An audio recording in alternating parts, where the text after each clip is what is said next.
So we're going to talk about the holistic management of allergies.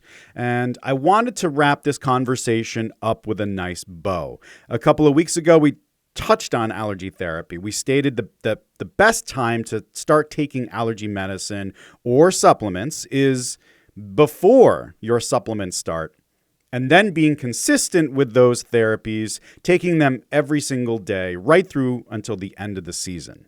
For some folks like me, that means all year round. Then last week, I ranted a little bit. I just actually listened to this on my way in, and it was about that kind of out of touch, obsessively natural hot take that I was getting thrown in my face via social media. Don't forget to clean up your diet. And if you haven't heard that episode yet, I would check that out. Episode 31, I believe, is what it was. So, what's left to say? You've said stuff, you've ranted.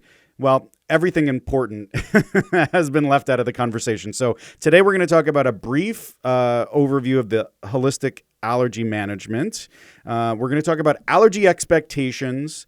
And then I want to talk about the concept that medicines are less safe options. And then we're going to wrap it up with this concept of attacking on all fronts. So let's get started with holistic allergy management.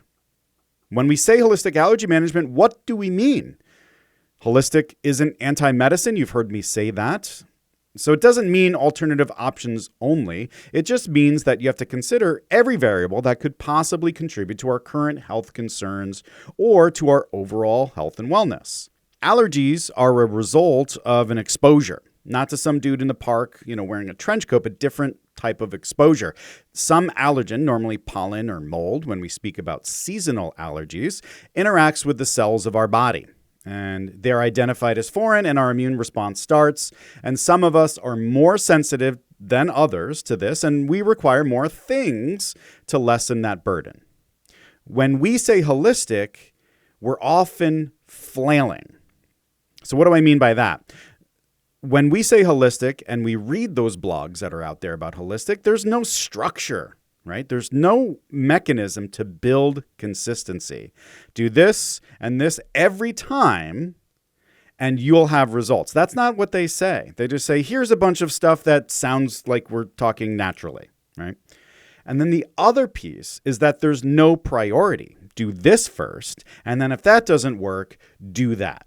So I've created the Wellness Pyramid, a simple model for true holistic care that can be applied to every health concern or even to healthy folks, how to live our best life using the best available data. And on the bottom of that Wellness Pyramid, if you recall, are the lifestyle domains: nutrition, sleep, mental well-being, fitness, and the exosome or our environment. So yes, back to last week's episode, diet can contribute to allergies, but mostly food allergies. And those intolerances, but not really those seasonal allergies. Each of the things that are related to the lifestyle domains could touch on every health concern, yes, but obviously some more than others.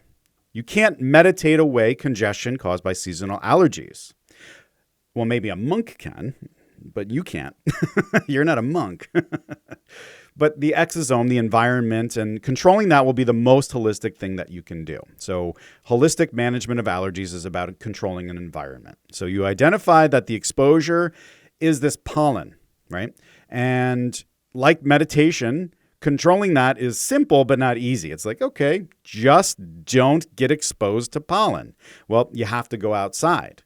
So you could wear a mask, and that might be more socially acceptable in 2023, I guess, based on what part of the country you live in, at least, right? The environmental controls that matter most, though, to allergy sufferers are going to be the ones inside your house. The hypoallergenic covers for your pillows, your blankets, and your mattresses will help tremendously. And so if you haven't heard this before, it's gross, but the dead cells from your body and the little microscopic bugs that feast on that stuff, are thriving in that mattress of yours. It's super duper gross. And so you choke them out by covering them up and not allowing them to kind of gain in numbers.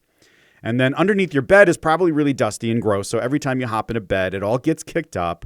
And if you have carpets, all of that stuff needs to be considered. So Clean all of that stuff up very frequently, and then up your filter game in the house. If you have AC or heating units, make sure that you have hypoallergenic, super duper powerful filters, right? Do all of the things that you can. Somebody asked me, do any of those like little 3-foot tall filters that you see that like kind of swing back and forth, do they matter?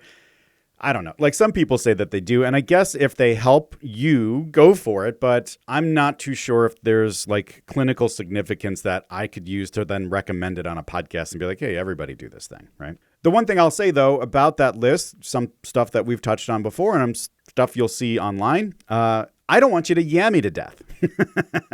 Yeah, right? Too many people want holistic from me.